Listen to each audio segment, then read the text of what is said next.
Salam əziz abituriyentlər. Videoya keçməmişdən öncə çox vacib bir məsələni diqqətinizə çatdırmaq istəyirəm ki, suallar ikinci qruplar üçün olduqca çətin salınmışdı. Üçüncü qrup suallarını birbaşa olaraq demək olar ki, ikinci qrupa salıblar. Demək olar ki, heç bir dəyişiklik eləməyiblər. Yalnız situasiyanı güya öz aləmlərində Azərbaycan tarixindən salmaqla bu məsələni həll edilmiş sayıblar. Situasiyanı da o qədər qəribə, çətin qoyublar ki, ümumiyyətlə oradan da Azərbaycan tarixi olsa da cavab çıxmasın. Burada yalnız biz bir məsələni başa düşə bilərik ki, bu keçənki halın təkrarıdır. Keçən ilin may ayının 26-sında da eyni halı yaşatmışlar.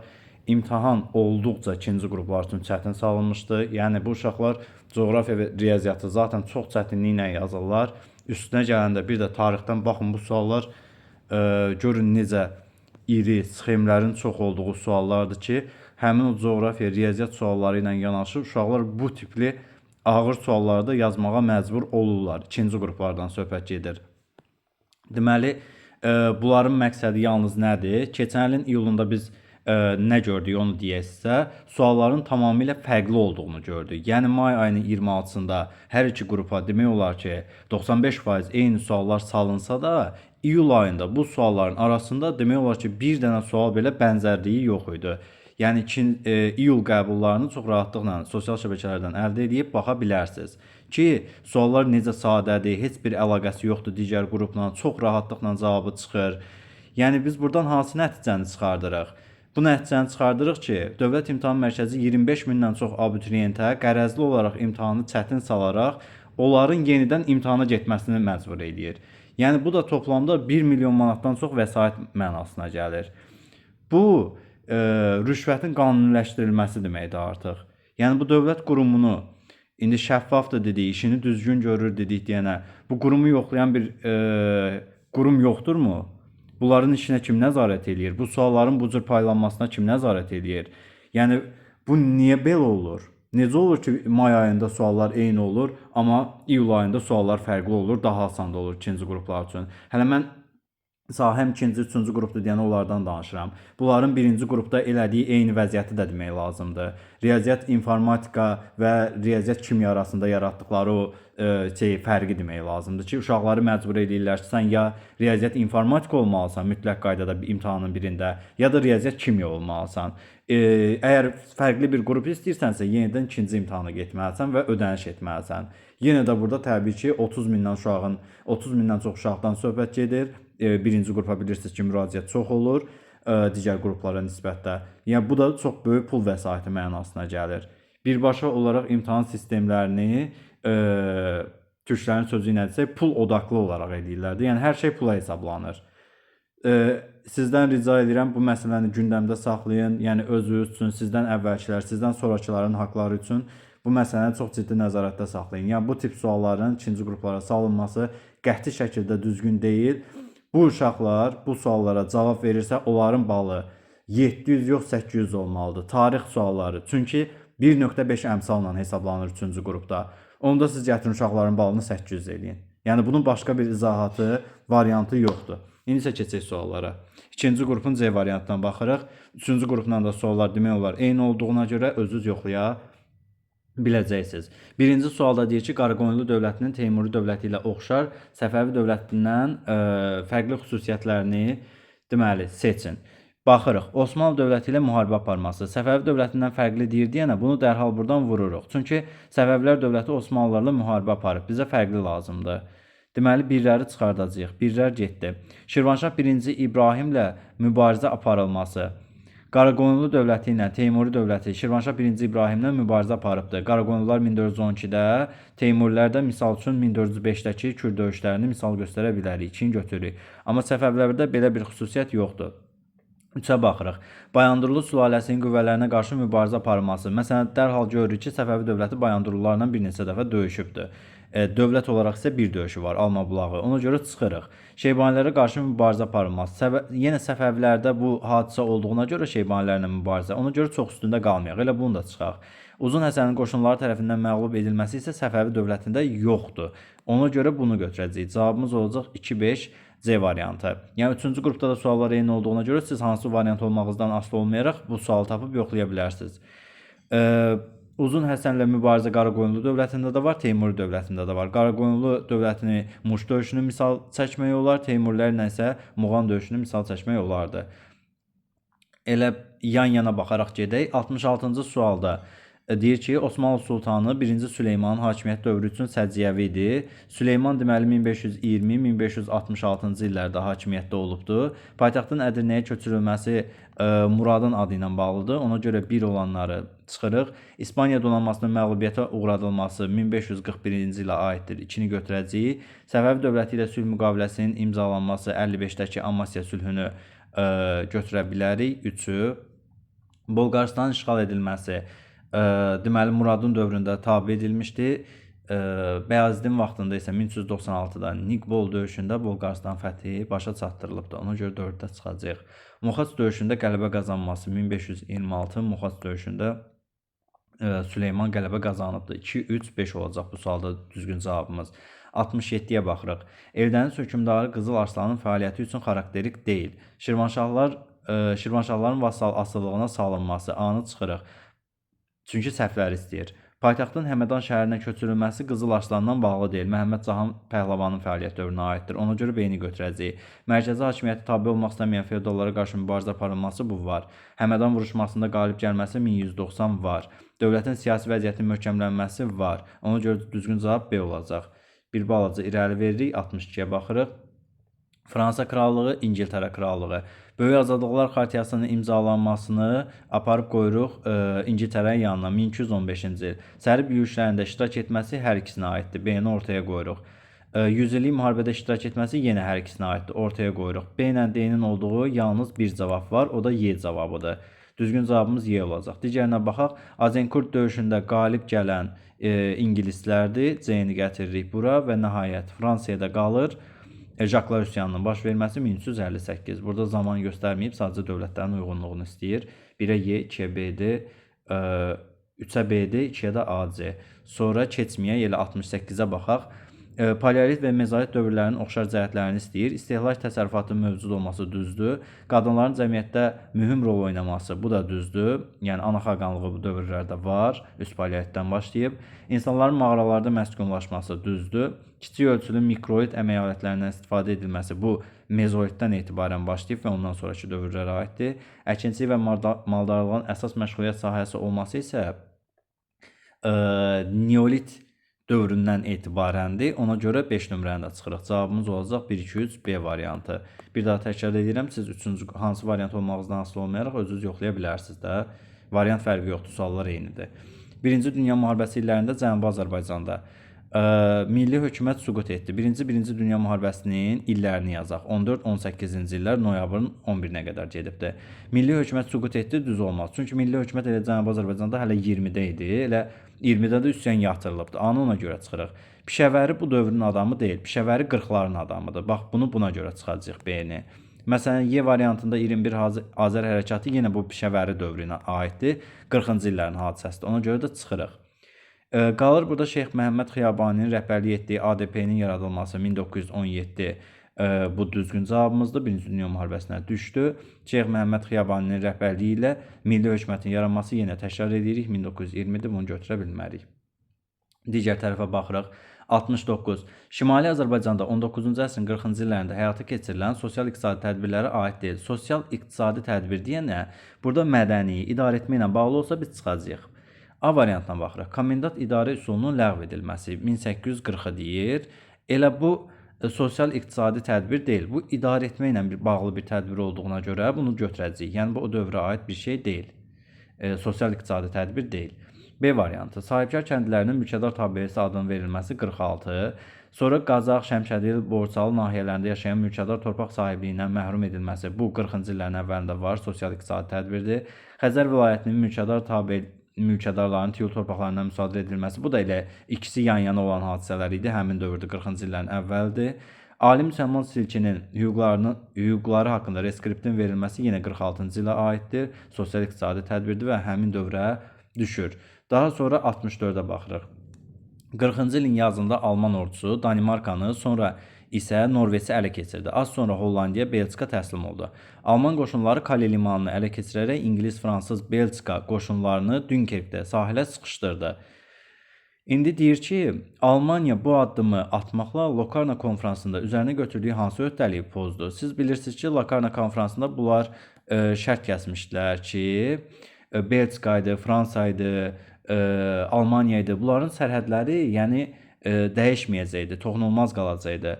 Ona görə də cavabımız burada A-dır. Misal üçün Molotov-Ribbentrop paktının şərtlərinin bura aidiyyatı yoxdur. Bu yəni müharibədən öncə olan Rusla Alman arasında olan bir şeydir. Bu məsələ ilə əlaqəsizdir.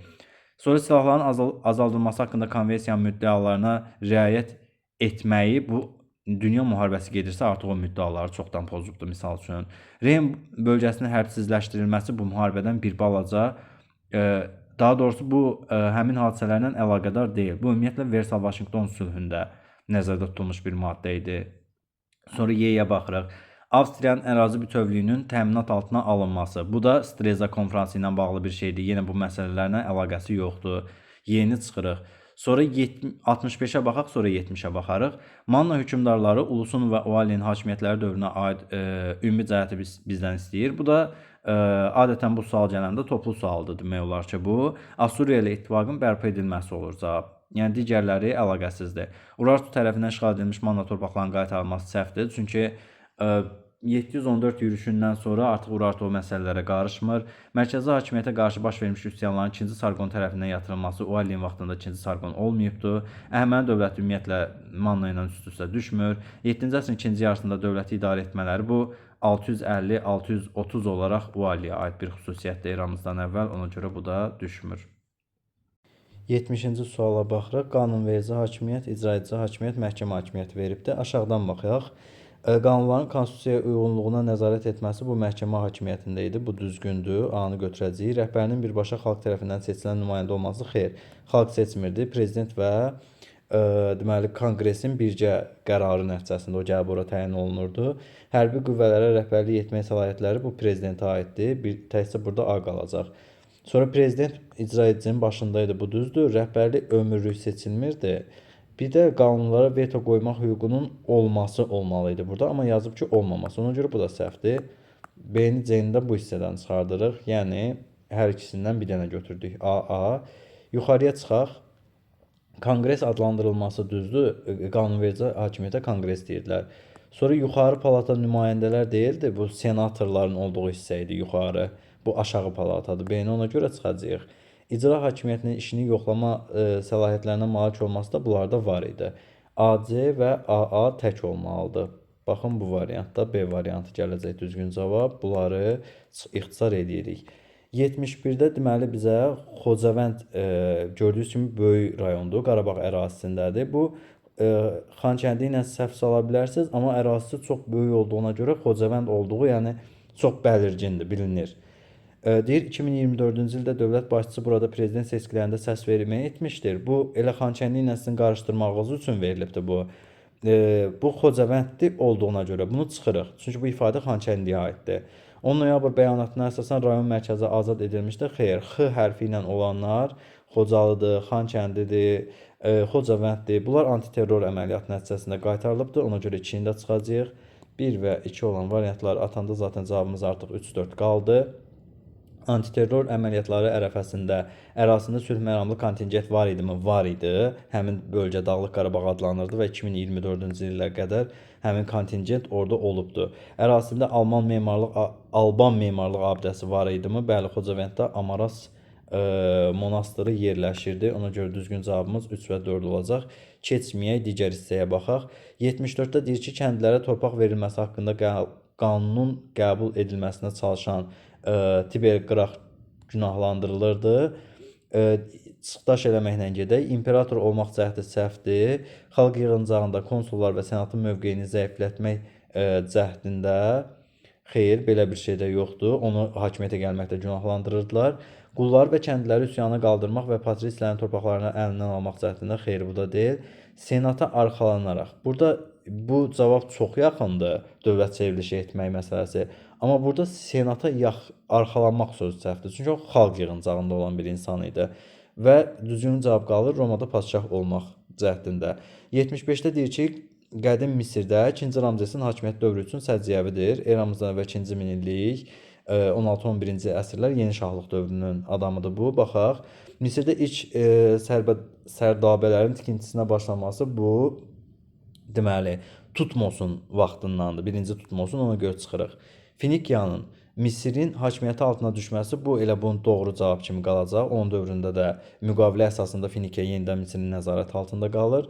Dini idarələr Çatidə deyildi. Deməli Amon var idi oradakı, hansı deməli kahinlər dini işlərə baxırdılar. Paytaxtın Fivdən köçürülməsi yox, Memfisdən Fivə yazılmalı idi. İlk dəfə Suriya hərbi yürüşünün təşkil edilməsi də bu da ilk dəfə ifadəsi yanlışdır. Bundan əvvəl də bu hadisə baş vermişdi. Ondan sonra 72-yə baxırıq. Nadir Şah Əfşarla Qubalı Fətəli xana aid ortaq xüsusiyyətləri müəyyən edin. Rusiya ilə dövləti ilə danışıqların aparılması bir düzdür. Nadir Şah hərbi məqsədlərlə, yəni bir çox dövlətlərlə, o cümlədən Rusiya ilə danışıqlar aparıbdı. Fətəli xan da Cavduşan döyüşündən əvvəl belə bir iş görmüşdü. Yəni Cavduşan döyüşü vaxtı kömək istəmişdi, danışıq aparmışdı onlarla. Sonra vergi sahəsində islahat keçirmələri düzdür. Hər ikisinin vergi sahəsində islahatı var. Cavabımız 1-2-dir. Azərbaycan adlı inzibati bölgünün yaradılması bu Nadirə aiddir. Osmanlı dövləti ilə sülh müqaviləsinin imzalanması da yenə Nadirə aid bir xüsusiyyətdir. Bunlar Qubalı Fətəlxana düz gəlmir. 76-ya baxırıq. 50-ci illər, 60-cı illər Azərbaycan SSR. Bu da həm Demin OTK jurnalında, həm də topluda çox gələn bir sualdır. Yeni konstitusiyamız 50-ci illərdə olmadığına görə dərhal çıxırıq. Kartuska sisteminin ləğv edilməsi də 47 olduğuna görə bunu da çıxırıq. Ermənistanda yaşayan azərbaycanlıların Azərbaycana məcburi köçürülməsinin davam etdirilməsi bu 47-də qərar verilib 53-ə qədər davam edən hadisə var ki, 48-53-cü illər. Bu həmin proses idi və davam edirdi. Ona görə birə təkcə C olacaq. Keçək bu tərəfə. Milli Azərbaycan qərargahının yaradılması 62-dir. Bunu götürəcəyik. İcbari 10 illik təhsil də 66 olduğuna görə ikinci tərəf AB olacaq. Cavabımız da B gələcək. Azərbaycan dilinin dövlət dili haqqında konstitusiya maddə əlavə olması biri 56 İmam Mustafayevi göstərmək olar. Digəri isə 78 Heydər Əliyevi nümunə çəkmək olardı ki, bunların heç biri uyğun gəlmədi. 77-yə baxaq, sonra xəritə suala baxarıq. Albaniyanın 6-cı əsrin ikinci yarısı tarixi üçün xarakterik olanları istəyir. Yəni bu ikinci yarısı deyəndə bizdə artıq 510-629 Sasani mərzbanlığı dövrü deyənə burada bizdən belə bir şey istəyəcək. Baxaq indi. Mehranilər sülaləsinin nümayəndələri tərəfindən idarə edilməyə başlaması bu 630-dan başlayıbdır. Ona görə biri çıxırıq. Yerli hökmdarlar tərəfindən idarə edilməsi, yerli hökmdar burada yoxdur artıq. Sasani canişinləri idarə edir. Sasanilərin şimal canişinliyinin tərkibində olmağımız bu düzdür. Müsəlman olmayanlardan cizyə sözü, müsəlman sözü ümumiyyətlə bu dövr üçün düzgün deyil. Hələ İslam dinindən söhbət getmir. Cavabımız yalnız 3 olacaq, D variantı. Xəritədə bizə dövlət veribdir. Bu da böyük ehtimalla Şəddadilər dövlətidir, ştrixlənmiş ərazi. İndi deyir ki, bu dövlətə aid uyğunluğu tap. Oğuz Səlcuq türkləri ilə ittifaqda Bizans erməni Gürcü feodallarına qarşı mübarizə aparması aparıbdır. Cavabımız da A-dır. Sonra deyir ki, bu dövlət bir müddət Sacilərlə Salarilər dövlətinə asılı vəziyyətdə olubdur. Xeyr, olmayıbdır. Şirvanşahlar olubdur daha çox. Çünki Şəddadilər Salarlərin Çindən çıxıb yaranmış bir dövlətdir 971-də. Slavyanların yürüşlərinin nəticəsində paytaxtının böyük dağıntılara məruz qalması. Onun paytaxtı Gəncə idi. Gəncədə də Slavyanların, yəni o tipli basqınları yoxdur, səhvdir. Sonra digər hissəyə baxaq. 2-dən variant qaldı. İskit padşahlığı ilə ittifaqda Assuriya dövlətinə qarşı mübarizə aparılması. Bu yəqin Mannanı nəzərdə tutub burada. Bu da söhbətə əlaqəsizdir. Eramızın əvvəllərində Parfiya arşakilər tərəfindən işğal olunması. Bu da Atropatena və Albaniyanı nəzərdə tutmaq istəyibdi. Yəni ilk əsrlərdən. Bu da məsələyə aidiyyatı yoxdur. Keçək, sona doğru artıq yaxınlaşdıq biraz. 78-də böyük bir sual verilibdir. Heydər Əliyevin Avropaya ilk rəsmi səfərindən, yəni 1993-dən danışıbdır. Deyir, indi verilən səfərə əsasən Azərbaycan Respublikası ilə bağlı hansı ifadələr doğrudur? Həmin səfər vaxtı da bir dənə əsas hadisə baş veribdir. Biz 90-cı ildə qəbul olunmuş Paris Xartiyasına elə bil ki, Fransada səfər zamanı imzalamışıq və üzv olmuşuq. Paris Xartiyasının imzalanması bir düzdür. Həmin xartiya ilə də BMT-nin nizamnamələrinə sadiq qalacağımıza söz vermişik. 1-2. Minsk qrupunun yaradılması bu məsələ ilə aidiyyəti yoxdur. Artıq 92-də, yəni bu səfərdən öncə var idi. BMT-nin Təhlükəsizlik Şurasının Azərbaycan torpaqlarının Ermənistan tərəfindən işğal olunması ilə bağlı qətnamə, bunun da bu məsələ ilə əlaqəsi elə də yoxdur. Yəni artıq bu qətnamələr qəbul olunurdu. 4 dənə qətnamə var idi da. Yəni əsas 1 və 2 baş veribdi həmin dövrdə. C variantı. Sonra xəritəni deyək, keçərik. 82-ci sual da qapalı sualdır. Bir nömrə bizdə Dərbənd şəhəridir. Üzərinə yazaq Dərbənd. Bu Şamaxı şəhəridir. Şamaxı. Bu tipli sual keçən ildə düşmüşdü. 2 də Təbriz şəhəridir. Təbriz. Yəni keçənki qəbula çox bənzəyir.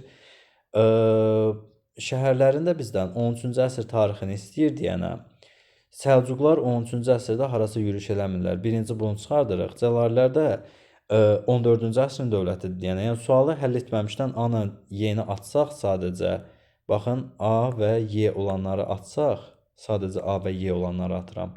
Cavab artıq B kimi çıxdı. 1-ə D qaldı. Dil Monqollar buranı tutanda Azərbaycanın işğalını başa çatdırıblar 1239-da, düzdür. Sonra 2-yə B deyibdi. Cəlaləddin deyir buranı tutmuşdu, Təbrizi tutmuşdu. 3-ə də C qaldı. Monqollar birinci yürüşü zamanı deyir Şamaxını dağıdıbdı, dağıdıbdı. Yəni gördüyünüz kimi çox rahatlıqla çıxdı. Sonra 79-da Bizans dövlətinin sxemdə verilən dövlətlərlə ümumi cəhətlərini müəyyən edin deyir. Birinci Göytürk dövləti Sasanilərlə müharibə aparıbdı.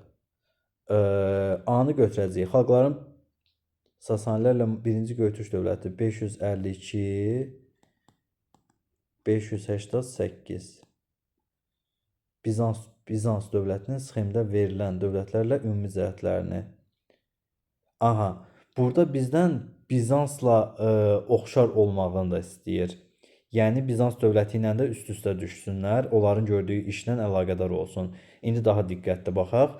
Birinci Göytürk dövləti 552-588-də mövcud olub, Sasanilərlə müharibə aparıb. A-nı götürəcəyik.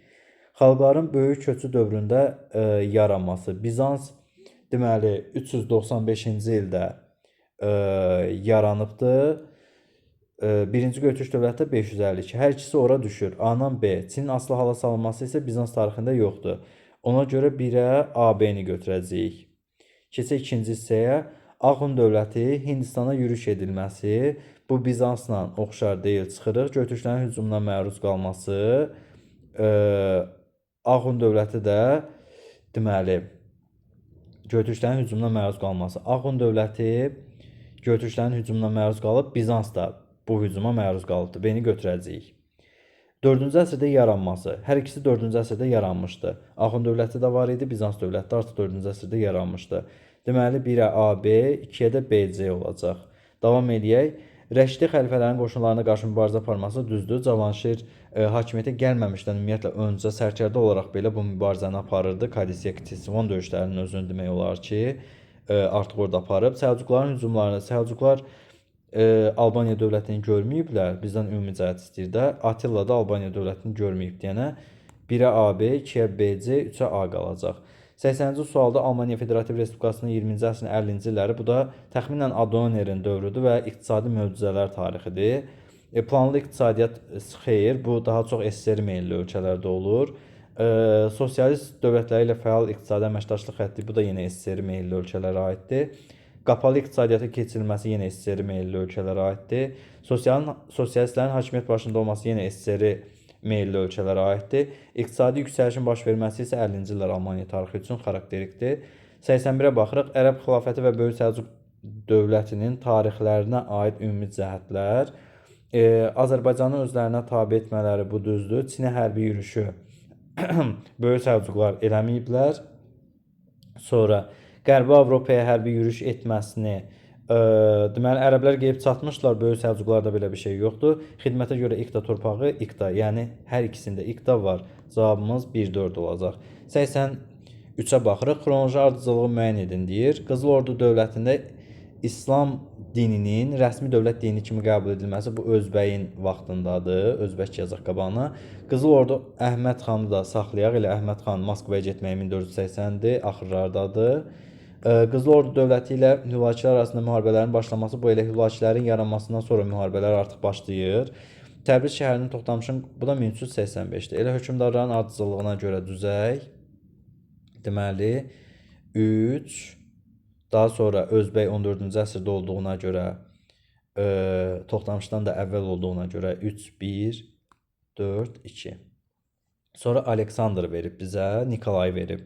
Biri 1801-25, o biri də 25-55-dir. Fransız hərbi qüvvələri ilə müharibə aparması düzdür.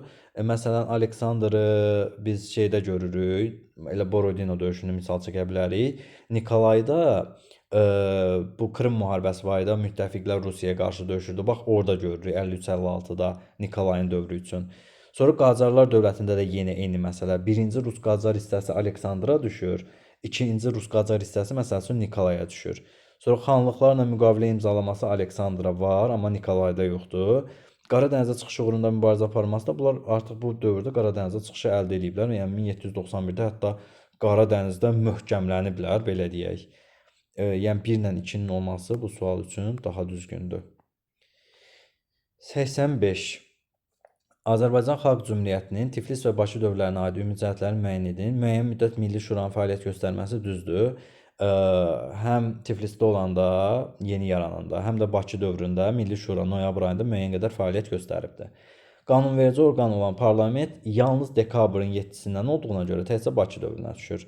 Qonşu dövlətlərlə hərbi əməkdaşlıq barədə müqavilə imzalanması, misal üçün 4 iyun məsələsi var idi. Gürcüstanla da misal üçün deyək də 19-cu ildə var idi. Bu həm Tiflisə aid olur, həm də Bakı dövrünə aid olur. Fətəli Xoyskinin rəhbərliyi ilə hökumətin təşkil edilməsi isə Fətəli Xoyski ilk 3 hökumətin rəhbəri olduğuna görə avtomatik olaraq bu da düz gəlir. Çünki 3-cü hökumət artıq Bakıda yaranmışdı. Hökumətin qanunverici səlahiyyətlərə malik olması isə bu daha çox ikinci hökumət üçün xarakterik bir xüsusiyyətdir və Tiflis dövrünə aid deyil. Çünki ikinci hökumətdir. Ona görə götürə bilməyəcəyik. İkinci hökumət Gəncədə yaranıbdır. Cavabımız olacaq burada 1, 3, 4. 86-da mədəniyyət sualıdır. Deyir, elm və mədəniyyət xadimlərinin fəaliyyətinə aid olan doğru sıraları müəyyən edin. Həsən bəy Rumlu 15-ci əsr ifadəsi səhv idi. Biri ona görə götürmürük. Sonra Kəmaləddin Behzadın astronom olması səhvdir. Bu rəssam idi. Burada İskəndər bəy Münşi ilə bağlı mən məqamı kitabda görə bilmədim, yürüşlərdə iştirak etməsi. Düzdür, onun tarixçi olmağı var, amma yürüşlərində iştirak etməsi hissəsini kitabdan baxdım, görə bilmədim. Məhəmməd Tahir Vahid 100% düzdür. 3-ü hələlik götürürük. 2-ni isə indi mən kitablardan da baxacağam. Yəni əgər olsa dərslikdə bunu götürə bilərsiniz. Yəni hələ ki cavab etalonlarda təqdim olunmayıbdır. Böyük ehtimal dərslikdə ola bilər deyə düşünürəm. Analiz evdə bəlkə yazılmayıbdır. Ona görə mən sadəcə olaraq hələlik 3-ü götürürəm. Siz etalon cavablar çıxanda bunu daha dəqiqləşdirib götürərsiniz. Çünki mən baxdım, kitabda tapa bilmədim. Uyğunluğu müəyyən edin. Şah Məhəmməd Xudabəndə Şah Abbas verilibdir. Paytaxtın Qəzvindən İsfahana köçürülməsi Şah Abbasa aiddir. 1598-də köçürübdür. Çıldır döyüşü Xudabəndiyə aiddir. B. 78-də. Əhalinin aşağı təbəqəsindən tüfəngçilər qoşun növünün yaradılması yenə Şah Abbasa aiddir. C. 16-cı əsrin 70-ci illərində Krım xanının, yəni Adil Gərayın yürüşünə məruz qalması Xudabəndiyə aiddir. 1578. Portuqaliyalıların Hörmüzü ələ keçirməsi Şah İsmailin vaxtına aiddir. Ona görə yeni heç birinə qoymayacağıq. Sonra baxırıq bu tərəfə. Deməli, Fətəli xanla danışıb, bu Quba xanlığından danışıb bizim üçün. İndi deyir, mənbədə bəhs olunan xanlığın ələ keçirdiyi Cənub xanlığın adını və xəritədə işarələndiyi rəqəmi müəyyən edin. Ərdəbili deməli, ələ keçirmişdi.